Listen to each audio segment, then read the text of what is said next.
And we are live once again, 94 Feet of Life, sponsored by The Scene. Remember, if you're on Facebook, the Facebook group, 94 Feet of Life, the brand new IG, The Scene, THE.SCEN1.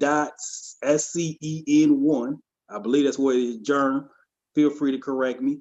If you're on Twitter, capital THE, capital SCEN on Twitter. The IG and the Twitter is about to start moving real productive as we head into 2021. So you might as well get on board now. It's your boy Big Shot. I got 4 of the guards with us, and we got a special guest today. We really excited to have his brother. We're gonna bring him into the conversation. But before we bring him in, let me swing it down somewhere between Whitehaven, Blackhaven, somewhere around Shelby County. It's my man J Ham. J Ham, what's happening? You had it right the first time. I'm in the Black Haven zone, live and in color, baby. Just glad to be here. We got the roundtable hoop discussion as we normally do. Like you already prefaced, Big Shot. I'm not gonna hold the rock, so I'm gonna swing this skip pass up to the Cuyahoga County. The Mac, what was his name? Mark Morrison of Cuyahoga County. Jerm's so true. What did you do, Jerm? Hey man, look. Now look, hey man, I appreciate the Mark Morrison reference, but regerm of the Mac is what we call it. Hey man, so y'all already know what this is, regerminated. But listen, we here to talk some hoops, got some draft talk, because the draft next week. Make sure y'all tune in because we got the whole draft story going. It's gonna be live, it's gonna be lit. First ever virtual draft, 94 feet style.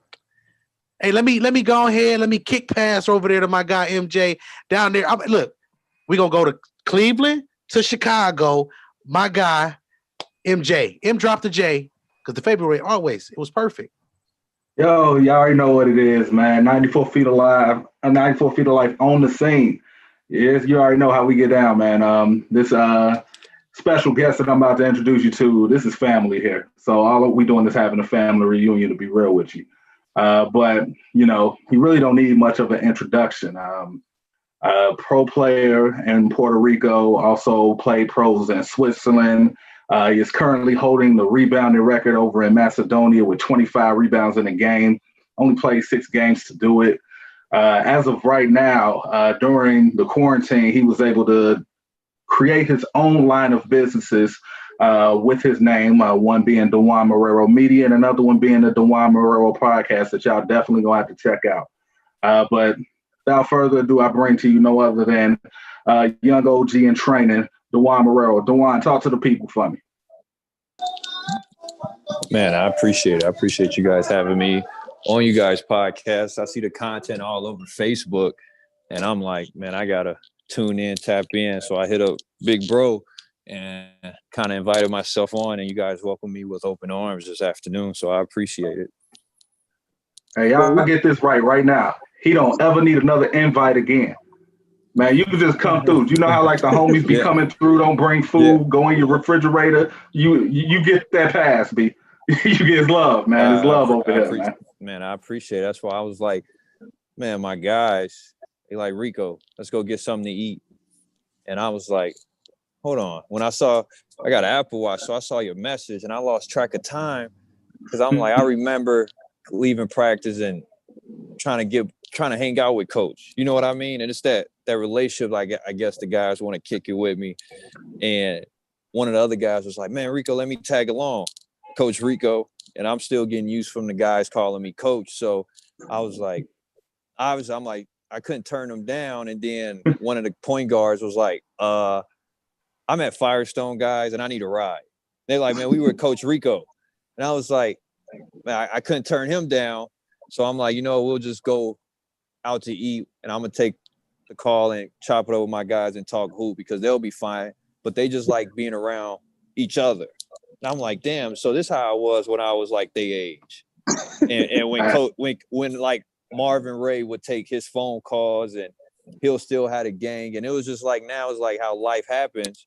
I'm like, damn, I try not to be in this position, but it just happens by default. So That's how I'm rolling with it. Well, we want to get you started. MJ obviously has the best connection with you, but we definitely did a little research on the Instagram and checked out everything that you got going. So again, I just kind of start from there. Obviously, career overseas, as MJ talked about, but how have you managed to really transition into these different fields, these different lanes? Because I think honestly, a lot of hoopers, wherever they at in their career, don't always make that transition well into another lane. And it's always, okay, I'm gonna be a coach or I'm gonna do this. You've Right. managed to transition into different things. Just kind of talk about that, because I think that's a great starting point for this conversation. Is just your transition to these different avenues. My peers, the people I hang around with, there's so much out there to know. And when you grow up, like, I'll just use Gary, Indiana as an example, being raised in an urban community, single mom, the late great Marvin Ray always implemented that you are the model of your community, and how you will be remembered when you leave this earth is up to you. And you're the architect of your life. So I'm like, man, that didn't really resonate with me until I waited 6 months for a job, and my destiny was in another man's hands, and that pissed me off. And I'm like, I'm way more than an athlete. Like, I didn't get the job until I started doing something else to keep me busy.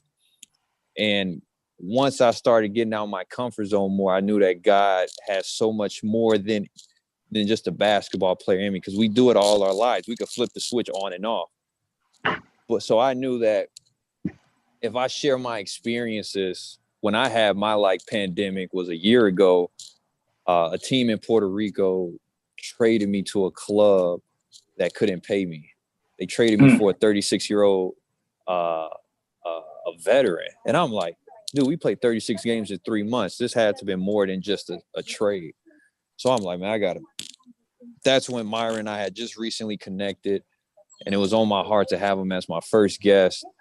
And from there, it was like, let me just have these conversations with influential people in my area so I could get comfortable talking while recording and put my people on, just to show them, like, don't disrespect me like that. That was my way of, like, more actions than words, because I never wanted to burn a bridge. I was forever grateful for the opportunity. But when I called the new team owner and he told me he couldn't pay me, I remember that like it's yesterday.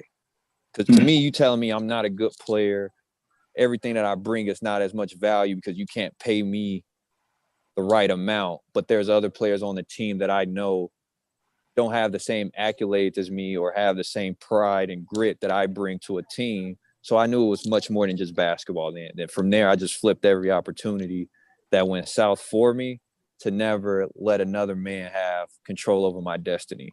So that's why I put everything in my name, from Dejuan Marrero Media to Dejuan Marrero Podcast, to keep me on my toes every time I leave the house.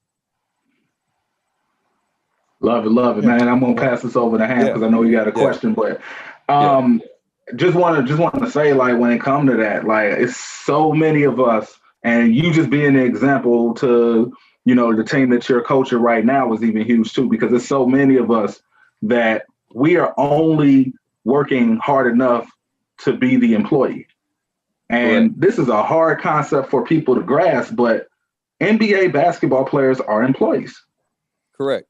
Unless they have their own business outside of that, they are an employee. They get paid on the 1st and the 15th.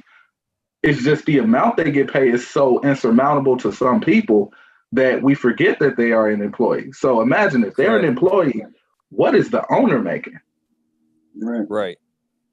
So I'm going to swing this over to Ham, but it's just some food for thought that I want to give to the people too, because we're so quick to count somebody's pockets and just think that they just got it, but they don't understand all of the behind the scenes that go along with having it. It's a draft every year, B. Somebody's trying to take your job every day. Here's what I want to know. I've been talking hoops with MJ for about, 5-6 years now? Just on the general. If you had to pick one, maybe even two things in particular that probably he's the master at being able to translate, to pretty much put the game and put it into real life form and to give you those metaphors in that way. What would be what would be the best one that you got from him just over the time that you met him? That was more in regards to basketball and life in general. Regarding Myra, I want to build a relationship with you. Like I want to grow with you. When he broke down my game for me in Europe, like I didn't pay him to do that. He did that just off being genuine and organic. And I was like, whoa, I can never bite the hand that feeds me. That's what Marvin taught me. And I'm like, this brother took time out to chop up my game and told me, this is what you need to do. You know what I mean? This is the type of player you are. You're labeled as just someone that can't spread the floor right now. All they want you to do is shoot. You got all the intangibles to make it in this game. All they want you to do is shoot. I was like, how he broke it down to me inspired me to break down the game how I do now to these kids. Because now, like, there's no disconnect. Like, we listen to the same stuff that one of my, young players listen to, but I'm in the business of giving opportunity because I played high major, JUCO, and mid major. So there's nothing you can't tell me. So when Myron gives me that insight on how to break down a game and how this game is really simple, and the conversations we had, I'm like, man, he's my starting five.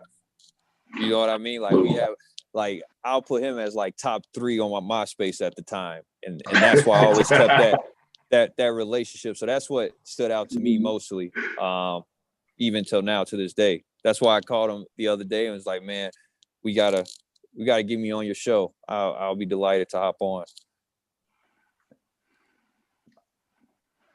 Man, appreciate it, man. Appreciate it, Ham. Germ, step into this, man. And Trav, what up? All right, so here's the thing. I'm one of the guys, who I'm a real big podcast person. I'm into podcasting in general. Yes, and sir. I've always been into the behind the scenes look on a podcast, because a podcast for me really personifies who you are sometimes as a person, or a message that you want to get to the people, or both. Right. So when you put your podcast together, what was some of the key elements that you wanted to incorporate into your podcast to really illustrate to the people who you are and what your message is? My network. Like I could be from Gary, Indiana, have a large network. I could talk to a variety of people. So I created my own internship because as a student athlete, they control you for 4 years. And if it's not going to team practice or going to study hall or going to get a team meal and have the same sweatsuit, you can't do anything else. Like, what are you doing? So I'm going to tell you that I have a wide variety of a network, and I will tell you that I could give you 100 episodes consistently from all different backgrounds. This brother from Gary, Indiana could talk to anybody. So now anytime someone asks me if I'm trying to get a job, what value do you bring? Well, I'm like, well, this is my background.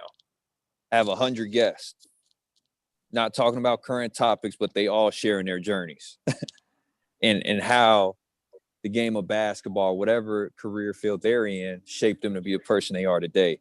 So I just wanted to give substance and give people hope and inspiration. Like we could be from the same community and uplift and share one another's stories so you don't feel like you're alone in this world. Facts. Trav, jump in, G. Welcome. Hey, what's going on, family? What's going on? 94 feet of life in the building. We in the scene. Dejuan, what's going on with you, man? What's going on, Trav? How you feeling today? Man, not much. Everything's good, man. Just getting it in at this workhouse, but I got time to chop it up with you guys.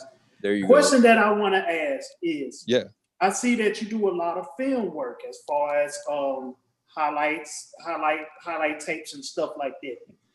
Man, we know people can do highlights, 200 highlights, but people take 10 to try to make and sell their player to be as good as their highlight tape. Correct. Through your lenses, through your film and how you chop it up as far as on the film, how do you manage to be like, oh, this is the move, or this is what I want to put in this highlight reel? I don't do free throws or easy layups. That was like, I just, because my agent, when I sent him my tape, was like, dude, I don't need to see free throws. So that's free game for me. Like, he like, man, they don't need to see free throws and layups. Yeah. So, for example, I witnessed Courtney Blakely go off last weekend, who had 34, and there was only 6 people there, and I was able to film that. So more than 6 people on the internet could see that. And Courtney Blakely did a dribble drive handoff. Her teammate kicked it to her in the corner. She knocks down a 3, runs down midcourt and take a charge. That's a hit to me. The average person may only film that 3, but I filmed the whole play in her highlight to where she hit a 3 and she's not afraid to sacrifice her body. Coaches love charges. You know, that's a bonus if you take charges at the next level. That's an incentive. Thanks. So I just use how my experience, what they want to see. If I know you're a defensive player, then I'm going to still highlight you on the defensive end. But if you're a scorer, I'm going to only show you how you score and how you get to your spots. So that was pretty, I cut out the free throws and the layups. Absolutely, man. So this is what we actually are going to do. I'm going to swing this over to Ryan. We all brought like random topics of discussion. This is our show and tell day. Friday the 13th. Ham, Voorhees, you already see him.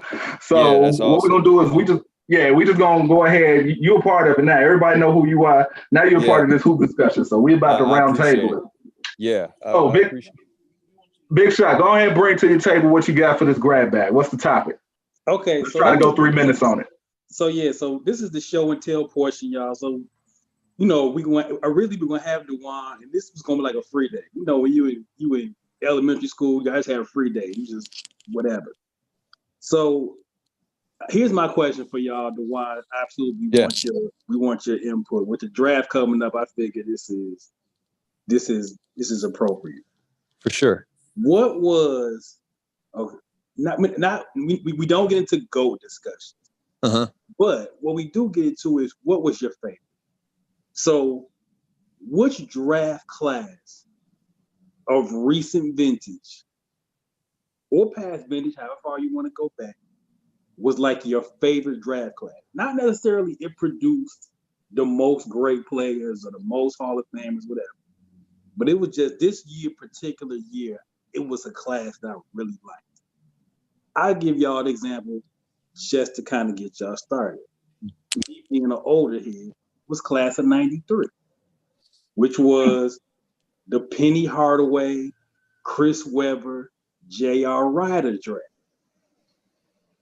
So not necessarily old, these are guys that were GOATs, but just as a draft, it had 3 dudes that I just really, really liked. Penny, C-Webb, J.R. Ryder. So whoever want to jump in, man, a draft class that you just liked. It don't have to be no GOAT stuff. Just who that you just like. J-Ham, you had your hand up first. I liked 08 with Rose, with Bees, with Westbrook, with K-Love, OJ.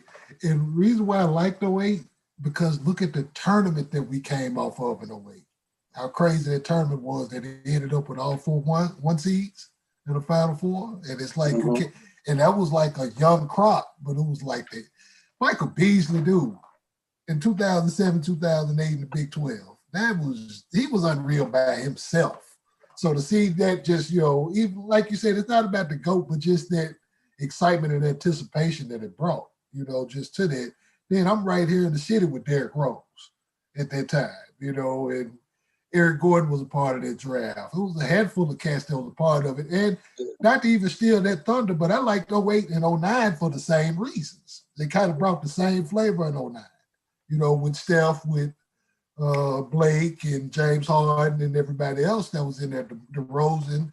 It was just, you know, but it was that youth movement, but that's when you knew where the league was like, they don't like 21, 22-year-old dudes no more, man. You know, because these killers are like 18 and 19 now. So, but it was just fun to see them come in, and then look where we are 11, 12 years later with them as players, and where some of them have ascended their level too. Good groups, you know, probably not the top tier at best, but fun groups and memorable ones, you know. Let me go and let me just give y'all the class that I always loved. And it's not because one of my favorite players in history was from this draft class, but it's just the overall depth. Give me 96 any year, every year. I can't not. I mean, if we start with AI, went to Georgetown. I don't care what nobody say. If you was a hoop fan, you loved AI at some point in your life. I don't care. It just what is what it is. You had Antoine Walker, Jamal Crawford was the 3rd overall pick in that draft.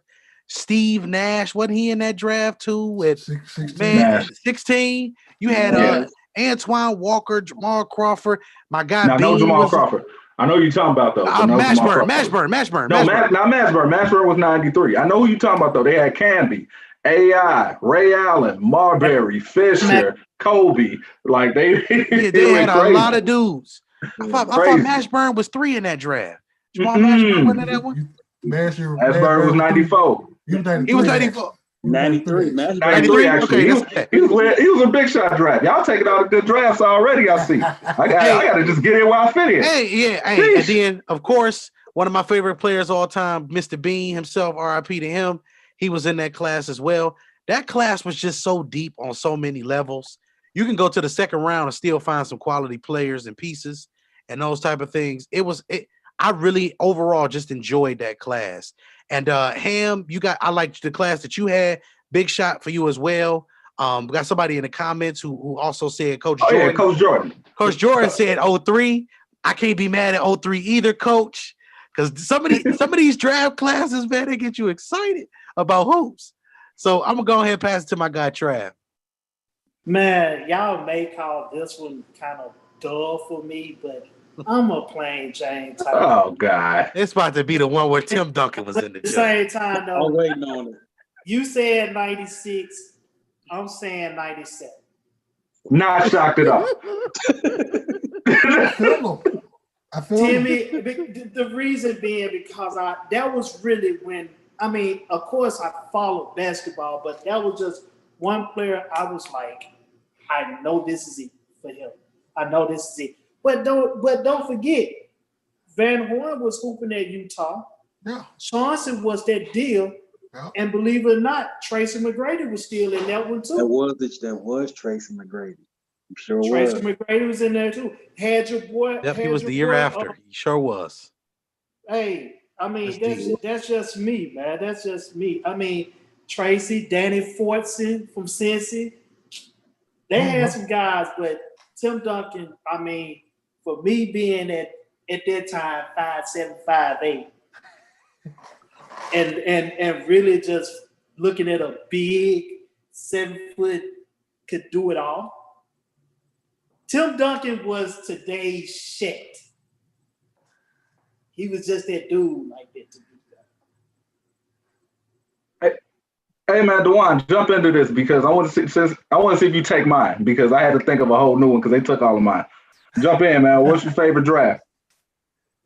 I can't think of the year. Well, what was LeBron? 04? 03. 03 and Jabari Parker because Jabari Parker is one of my favorite players. And yeah, I love Jabari Parker. I love his game. And Melo. Melo came out draft. Melo came out in the 03 class as well. So when Melo came out, that inspired me. Like I just love that whole class because how D Wade carried himself to win multiple championships. And Jabari Parker's still trying to find his way in the league right now, but I think he's going to be all right. I didn't like the way how the Bulls did him and made Zach LaVine a man. But I would say those two were my favorite classes because outside of just saying their whole class, I like them individually. That's what stood out to me in that class was just Jabari Parker and Melo in that class. Hold on 1 second because I got to also tell Dejuan, Coach Jerome Jordan is in the comments shouting us out. You may not know this, but we go back since 2000. 2001. That's what he told me. Yeah, Ball State University, man. Pickup games. We used to. Shout out to Jerome. Jerome, I hope you're listening. That's my guy. He just released a podcast episode. Shout out to my guy. Absolutely. Check him out. What you was going to say, Jeremy, before I make my pick? I just want to know, the guy that I'm referring to was Sharif Abdul-Rahim. That was who it was. Healthy. Sharif was 96. Samaki Walker. Jermaine O'Neal, Peja Stojakovic, Big Z that went to Cleveland, and even Dante Jones, my boy Dante Jones. You don't know about no Dante Jones. Yo, Dante Jones. You know about what team you play for? What college you come from? It was Mississippi State. My man, Tell him, John. Don't let him play hey, you like that. talk your stuff. No. I gotta make sure people know how savvy we really are in this game. That's why I be having to sometimes. Yeah, Hey, I know you ain't gonna miss it. look, my that's the man- thing, my man. my man Listen, True- that's why I like that draft so much. It was so like, look at them players in the late 2000, in the late part of the end of the 2000 decade. All of them players was relevant in some way, shape, or form. Hell, Antoine won his only championship when he left the Celtics and played with Miami that one year in 06. Facts. All facts. All Man, facts. that was, whew. That's what's so flamed out with True, man, because True was only 7 years old when all this stuff was. Yeah. You know what I'm saying? Gang. MJ, give your other class, and then I want to shoot it back to Dejuan for the next show and tell question. I got you. I'm gonna go 2017. Good group. Markelle Fultz, Jason Tatum, Donovan Mitchell. Like, dude, I told people as soon as I said, this is the real reason why this one, I'm partial to this one. Ironically, me and Coach Maine went to the McDonald's All-American game, and all of those kids were playing in it. He was able to take some of the kids he was training. He brought them up here. We trained up here. Then we all went straight to the McDonald's All-American game. Lonzo Ball was in there, Markelle Fultz, all of them was in there, and they put on a show. And I was just looking like, I see 13 NBA players, 7 of them might be all-stars. And at first I'm like, nah, no class gonna have 7 all-stars. But now if you look and we see what's going on right now, it's like, it's only a matter of time for some of these cats. Like Tatum already an all-star. I think Mitchell made the all-star already. Right. You got a couple other dudes in that draft that it's like, they're only in their 3rd year. It's crazy. This is just quick rewind, folks. This is 94 Feet of Light, sponsored by the Scene. We got our special guest, Dejuan Marrero, on the line with us. Dejuan, we'll bring you back into the conversation, show and tell. We know you do a lot of work. Yes, sir. Things like that. What would you say is being transitioning as a player to a coach the biggest challenge, and what maybe kind of been the easiest thing about coaching? The biggest challenge I would say is for coaching is to, as a player, you could say a lot more stuff, if that makes sense, while you're in the locker room. But as a coach, you have to watch what you say and how you say it, because the player now may get it wrong. Because like the coaching era is different now. You see the great Marshalls who was at Wichita State, you got to let go. You know what I mean? It was controversy. I witnessed that with myself with Sean Woods when he was coaching me. You can't coach everybody the same, which you just have to adapt and adjust. So sometimes I'll see myself like Sean Woods or Marvin Ray and got to learn to adjust. But the most thing is like, I like leadership off the court. Like, if you come to a program like Bosco, you good. But as a player, if I can't connect with you off the court, I'm really not messing with you on the court. Even if you're trying to like tell me what to do, it's just like, if I don't have that connection with you off the floor, if I feel like you have my like best interests, because I'll say most coaches come in the coaching business because they wasn't good basketball players and they just trying to read from chapter 2, X's and O's. But basketball is deeper than just hooping. It's more like lifelong friends and building that relationship. So I was already good with connecting with people. And that was the most thing when I got out of coaching now with Bosco, is like made new friends, but I'm also giving them advice before they get there. And it's up to them to take it. And I know that I could sleep good at night because I made sure I gave like my guys free game, or at least trying to pour out to them. Now, if they don't accept it, you just got to let them be and let them find out on their own. And I've learned just to be a servant before I could lead. And the 2 people I work under are teaching me intangibles that set me up for just outside of basketball, but anywhere else I choose to go, because I'm learning how to be a servant and put others first. Man, this actually a perfect segue to what I brought to the table. What I brought to the table was the game being sold, not being told. That's what I'm calling the title of this. So what we have to understand is basketball in itself is an art. In its purest form, it's an art. It's a way to release therapy. It's a way to express yourself. It's a way to show all types of emotion that you are unallowed to show in this world, especially if you are a Black man. And you combine all those things, it's a beautiful thing. But of course, with beauty, with things that are priceless, eventually somebody comes along with the big price tag and buys it. And when they buy it, they try to make it into what they like about the art and then feed it to the masses as opposed to letting it be art. What are you talking about, Myron? I'm talking about the fact that as of right now, if you notice how teams are set, they're set like a corporation. You have guy here, superstar, he does this. You have guy here, he's the second person to win your one-on-one matchups. You have guy here, you got five guy here. And what usually happens is we end up with a lot of really talented players like a Michael Beasley, like Jabari Parker that we mentioned, like Nate Robinson, that is outside of those lines of what corporations think of as basketball. And now you look at them and you're like, I don't know what to do with them. So it's like the question that I pose to the group, like, what is the pure cost of a person that can really just get a bucket, but is not the number one option? And why are they trying to, push them out? So anybody can grab this, man. Not all at once. So since I got off mute first before Ham, here's what I'll do. I'll give you an example. Jordan Clarkson. There's a lot of things that Jordan Clarkson does on the floor that are absolute no's. First of all, he ain't got no eyeballs. I don't understand why, but he ain't got no eyeballs. I done seen about 4 cutters go in front of Jordan Clarkson, and he's still in his move. Jordan, we're going to need you to stop acting like you think you'd real to the other Jordan. So with that being said, we're going to keep so true today. But it is but the thing is, a bucketeer is valuable in a lot of different ways because they can carry you through stretches. But the thing is, a lot of people, when they build these teams, what you'll notice is we don't get the team built from a perspective of it's always top heavy. The big 3 era in basketball is what we are fixated on right now. It's no longer about putting the best hoopers on the court, which is why with the Lakers winning with a big 2 and a bunch of guys with gray areas in between, it just shows you the consistency that we can get from our top 2 players who are 2 of the 5 best players in the world. And then everybody else complements those 2 players from there. Imagine if they had a certified bucketeer. They had games where Kuzma was that guy. Then they had games in the playoff stretch where Rondo was that guy. And KCP. So you get 3 different guys that all fill that role. A bucket means more to you in those type of situations than in the big 3 because you're not going to get a good bucketeer 9 out of 10 times unless you get them on a rookie contract. And how many rookies is coming in from day one and giving you 15 a night? Them is the special ones.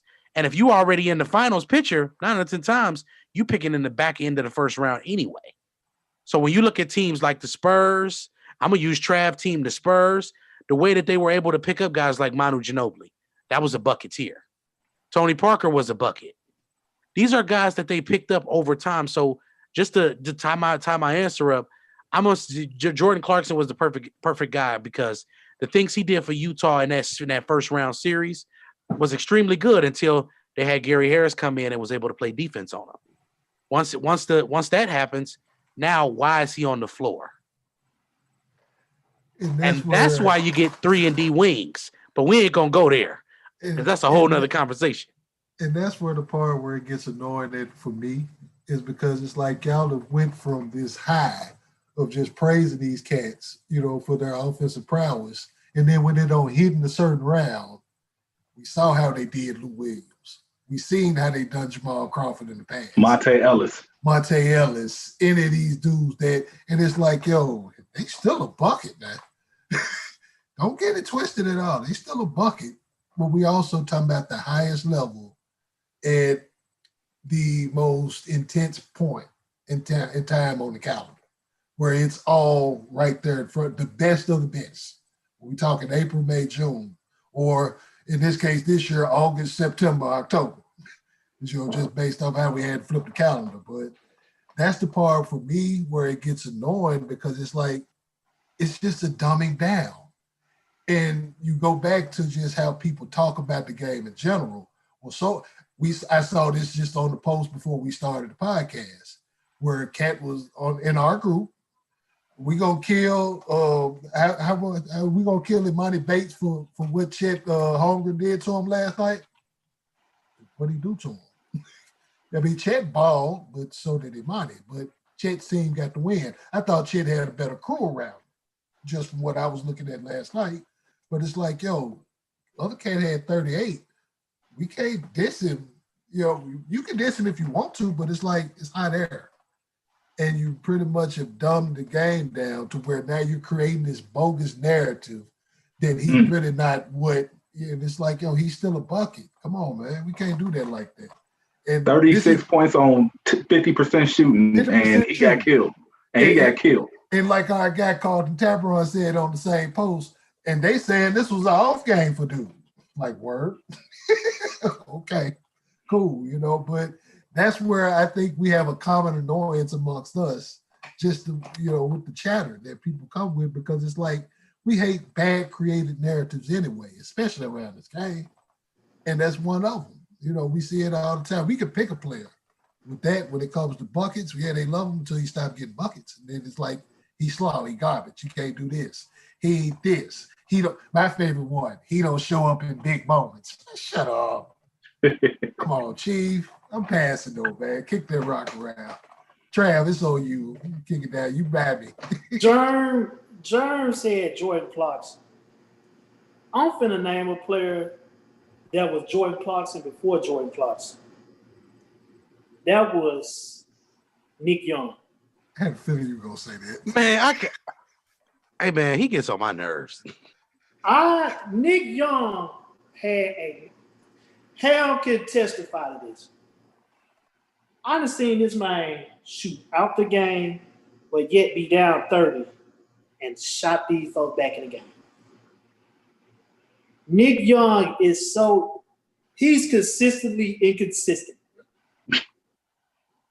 But when he's consistent, oh my God, he can score with the best of them. He can score with the best of them. And the idiot, he can play. If he stopped playing, he can play defense. But when it's time to score, dude can flat out score. Again, Jordan Clarkson, it wouldn't have been no Jordan Clarkson if it was Nick Young. I'm just gonna say one more name, J.R. Smith, because we shouts out to J.R. Smith. There it is. Anything possible. Anything is possible, man. He for sure was a bucket, Big especially shot. young JR. Woo. With Chris Paul? What you got there? What you got there? I think, you know, I want to definitely bring Dejuan, I guess, back into the conversation, but I just think it's become, with those, everybody you've named, except for Jordan Clarkson, I think it's not just the bucketing, it's character. And as talented as Nick Young and Beasley, Monte Ellis, and all these guys that we named, Nate Robinson, we do know personality and character goes into this. And on some teams and in some cultures, we just not dealing with all that. And okay, you look at a squad like in certain teams, so that's a fit too. Am I willing to put up with Nick Young, the personality, apart from his scoring gifts? Am I willing to deal with it? And I know, and depending on how your team is set up, you may have no tolerance for Nick Young and Nick Young shenanigans. And I can't really, and if I was putting together a team, I can't say I would want to deal with it either. I really, as much as I love the talent, if I know you are potentially disruptive, and I think this is why I want to bring Dejuan back into the conversation as now he's seen the player side, the coaching side, how teams are built overseas, etc. Dejuan, definitely jump in. And Myra, I know you had your hand up. How much does character and personality go into the basketball player when those decisions are getting made? Dejuan, definitely jump in, and MJ jump in. I'll go. So like for example, I use prior to COVID. Prior to COVID, I went to Macedonia, and I knew that we were looked at as Americans that we were ego driven. All we cared about ourselves, and we there just to get our stats and leave.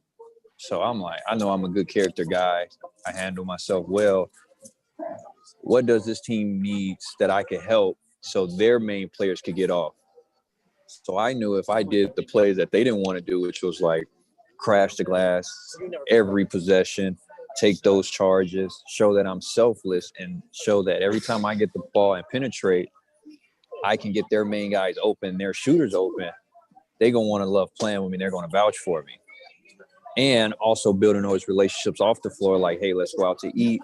Don't be to myself just yet, but let them know where I'm coming from so we can all be on the same page as I'm there and progress. Because most guys come over there and be to themselves without being open. Because most European players want to talk to you, know your history, where you from, what you about. Because at the end of the day, people judge you when you go to a team in the middle of the season. They already have their chemistry. So can you go to a team without disrupting the offense? You know something, Dejuan, it's like, and this is when we always talked about the game. You know how I feel about this, and I'm pretty sure everybody else do. But it's one of those things to where it has to be a middle ground somewhere. The thing that Ronnie pointed out was, the common denominator. And what he also pointed out was, character or whatever. Is it character or is it uber confidence and arrogance? Because that's kind of 90% of what comes with a score. We just don't talk about it with the ones that have made it. Mm-hmm. But because the ones that made it, we don't critique them because they the number one option. What can you really tell them? But any scorer got to have a belief like that. You have to have that. If I miss my first five, the next five going in, because if you don't, then you're going to look at as expendable. Because if that's one of the things that you're supposed to be bringing to the table, and your ego or your confidence is easily shaken, then of course. But the thing about it is, I think a lot of people, judge that arrogance and make it seem like he's uncoachable or he has an attitude problem. And I hate the fact that those guys get prejudged when that comes with the territory, especially if you came from the urban game. Like all that stuff Beasley do on his Instagrams. Everybody talking about, well, he's too brash and arrogant. You have to be that way to get buckets like that.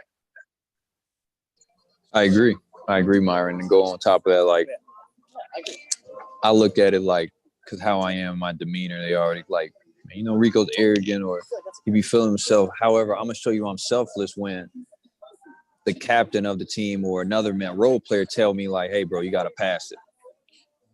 How you feel about that? Now your ego's tested because it's like, who is this dude to tell me to pass it when he don't play? So I'm like, all right, like what else you need me to do?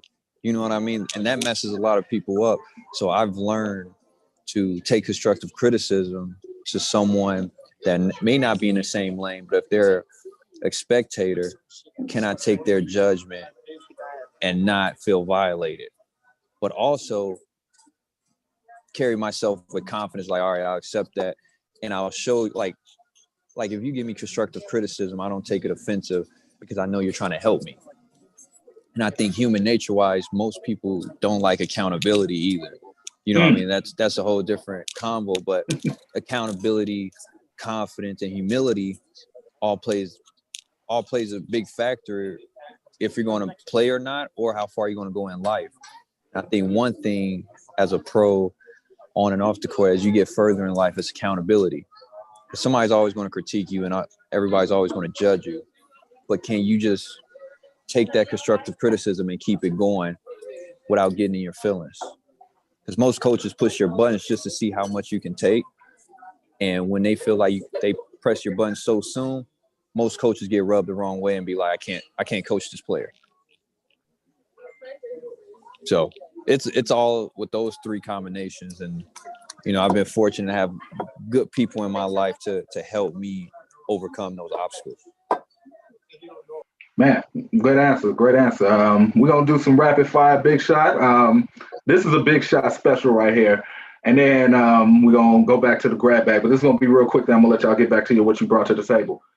Yeah, was the one person you picked? Who's the one person you picked in the draft that you just knew was gonna be cold. You just knew.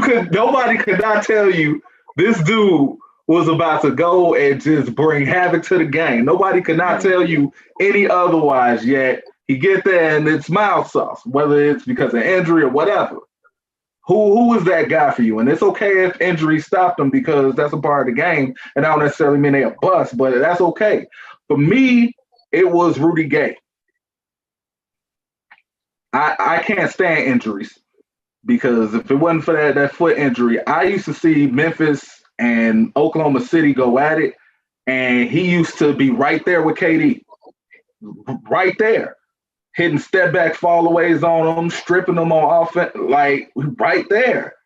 He always showed us flashes, but his body couldn't handle it. Big Shot, who you got? I give you the two names. The two names I was just wrong about. The first dude was Courtney Alexander, who was at Fresno State. 2 guards, 6'5", scored 3 levels. It just didn't work out. The second guy, he had a long career, but his career should have been so much better than what it was. And that was Tim Thomas. Tim Thomas, for me, to this day, is one of the 6 or 7 greatest high school basketball players I have ever seen live. Just everything. 6'10", 230, a stretch 4 before it was even called a stretch 4, handled a rock. But Tim, and I think if you saw his Knuckleheads interview with Q and D Miles, it kind of tells you a lot about kind of why it didn't really go the way it should have went. But those two for sure. Trav, who you got, man? Staying within that draft that you was on, Big Shot, I got to go with my guy from Big Blue Nation, man, Ron Mercer.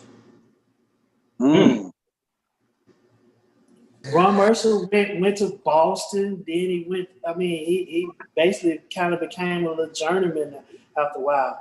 But you see the bad pedigree at Big Blue Nation in Kentucky. Nobody can stop him mid-range. Yeah. 6'4", 6'5", can guard anybody he want to. Mid-range assassin coming off that curl at that free throw line, that was just straight buckets. But when he just got to the league, it's like whatever team he went to, he just couldn't fit. What you got, Jern? You on mute? I got two players too, but I was trying. I can't. One of their names escaped me, but I'm gonna start with J.J. Hickson from NC State. Yeah, he had the whole thing. I'm talking about the 15-foot jumper, the pick and pop, the pick and roll. He will play some defense. We seen this dude match up and go bucket for bucket with Blake Griffin. We talk about young Blake with the great knees, Blake. And I'm just looking like, what? What happened? What happened was, man. And then the other one is I keep wanting to say Brandon Roy, but that's not his name. He was a Kansas Jayhawk. Brandon Rush. Yes. Brandon Rush. I thought Brandon Rush had the whole thing. I was on the table like, get him. Hey, he could, again, 3-level scorer. He could do a little bit of enough playmaking to get by.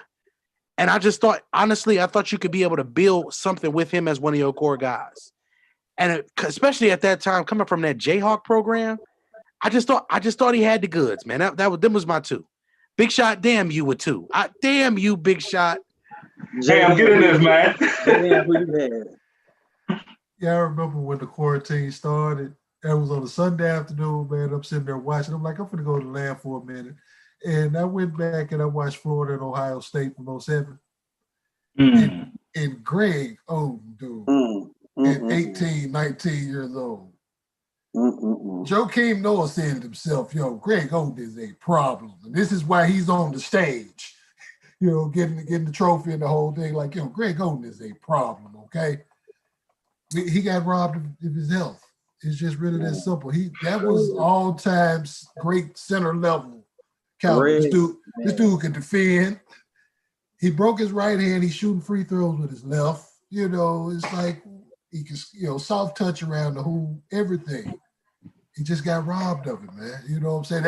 I was trying to think of a second one, but it was like Greg is the one that just jogged the memory initially. Like, you remember who the third option was on that Ohio State team?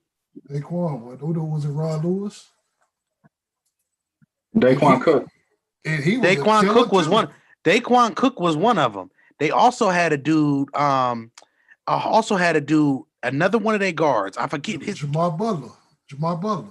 It was another one though. It was another one. That was Conley, are you? You ain't talking about Conley, are you? No, Conley. It was Conley and Odin. Daquan Cook. Ron Lewis. It was Ron Lewis. Okay. Yeah. Ron Lewis was a sniper in that tournament. Sir. That was my guy. He was big shot. That was my guy too. That was mine too. My guy. Yeah. I'm gonna remix this question for Dejuan. Dejuan, who was one of them guys that you played in practice? Because you played overseas, obviously. Who was one of the dudes that you kind of looked at when you saw practice? It was just like, man, this dude is ridiculous, and like it kind of like put you in mode, like, man, I'm a pro. This is how pros look. It was J.J. Hickson, Carlos Arroyo, and my guy who played for Denver. He has the hops. Kenneth Fareed. No, he was on my team in Umacow. Okay. Alonzo G. Oh. Alonzo G. Alonzo G. But he struggled in an overseas setting because his role was to score 30, but in the NBA, his role is only to put up 6 to 10 points. So owners overseas expect, if they're paying you this much money, they expect you to put up numbers. But Alonzo G was used to being a role player. So he's like, dude, I'm used to playing in the system. Like, why are you telling me to take all these shots? So when it's crunch, that's why OJ Mayo struggled, because OJ Mayo's job was to put up buckets, but his role in the NBA was different. And when I saw Alonzo G, how he carried himself on and off the floor, Carlos Arroyo winning the championship with the Heat, I'm like, wow, that's my teammate. And how he said to like how to be a pro on and off the court, how to take care of the young fellas. And that was my eye opener, was those two OGs, because they was in their mid-30s. Like Carlos Arroyo told me to get shampoo for all the guys. It was like he said get 10 to 15 bottles of shampoo, and they need to be in the locker room by the morning. But he looked out, he gave me the money to go get it. Cause I'm like 10 to 20. I'm like, that's about $50 on shampoo. Right. But he gave me the money for it. But that was like, wow, I'm really here with a dude that won NBA championship. So that was my eye opener. I was like, wow, like I'm here. Like it's no different. Now I'm just in the business of inspiring. Like you can make it to the NBA, but like how many people you affect on a daily basis? Like when I leave here, I know my funeral gonna be packed. Facts. Yeah. Facts. Just don't make me say the eulogy, man. I'm gonna be crying. Yeah. Carlos ain't even got hair, but he demanded shampoo. I love it. Yeah. Hey, Alonzo G was here in Cleveland. So something funny is I actually ran into Alonzo G after a Cavs game. He had his hoodie tied up real tight, and they had about $350 worth of groceries in 2 carts. And I walked by the dude. I remember whispering, like, you Alonzo G, bro. I know you're just trying to get in. You just want to go home. So, good game tonight. God bless you. And I just remember walking away from him.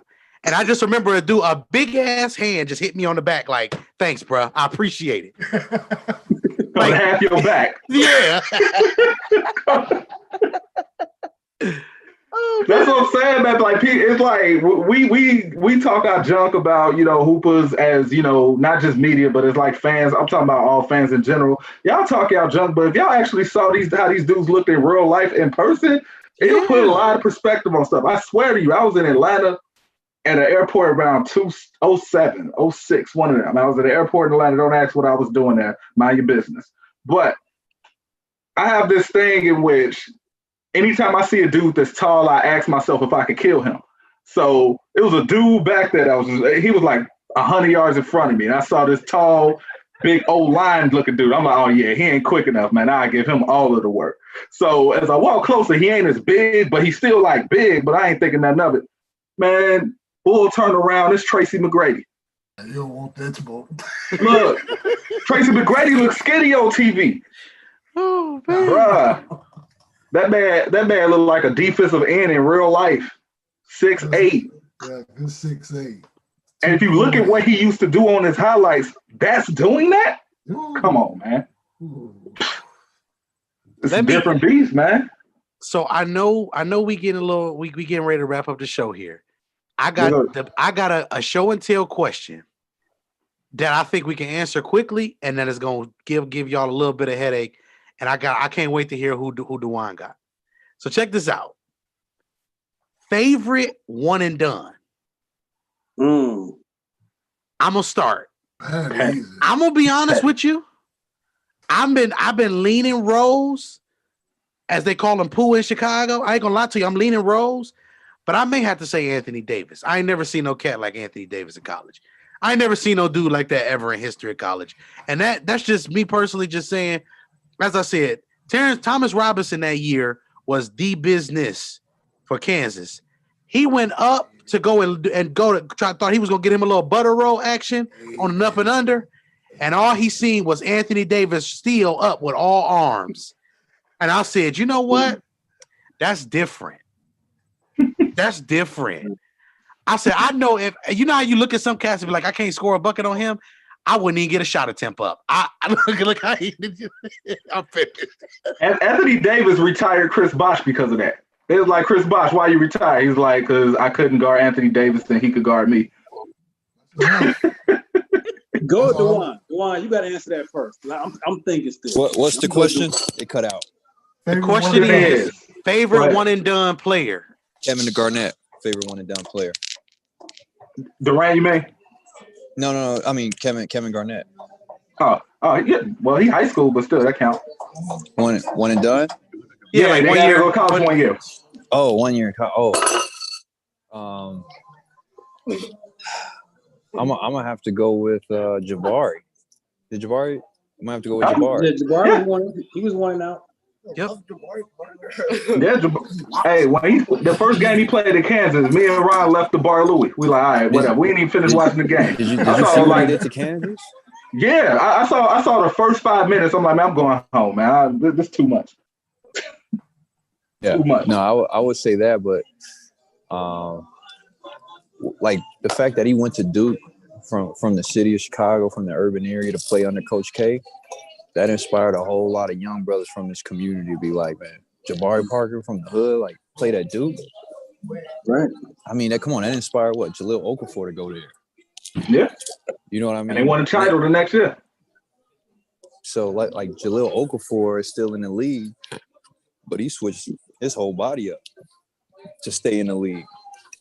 And yeah, I would say that was my favorite, watching him when I was at DePaul do his thing. I thought that was huge. Just because like I only like people who I know, and I'm like, man, I know that person, and he went this lane, and I was like, that inspires me to like, I could do that too. You know what I mean? I could put myself in a position if I could shake hands with this dude. So anything I do that's not the route or have the influence that this person did, like that's why I model like my life after when I see people I know do really exceptionally well in life. Facts. Who you got, Big Shot? I can't wait to hear this one. Simply because of the ease at which he was doing people in his 1 year in college, it was Beasley. Beasley 25 and 15 in the Big 12, like you and I walk down the street and take the garbage out. It was just way too easy. And I don't know if maybe that was a harbinger of why, but his 1 year at Kansas State was a fool. That made no sense how easy that 1 year was. Trav and Ham, y'all ain't getting off the hook. Come on, let's go. I'm ready. I mean, you want Big Shot? Trav, go ahead. I let Trav. Let me go and get my 4 out the way. You got 4? No, man. I'm finna make it quick. Anthony Davis, Kevin Durant, Michael Beasley, and John Wall. I'm done. That's yeah, we go with that. I was in Lexington, Kentucky the summer of 2011. And I smelt it in the air when I knew that squad that John had put together with Kid Gilchrist, DeRon Lamb was already there, Terrence Jones was coming back, they had Marcus T, and then they had that tall cat from out of Chicago.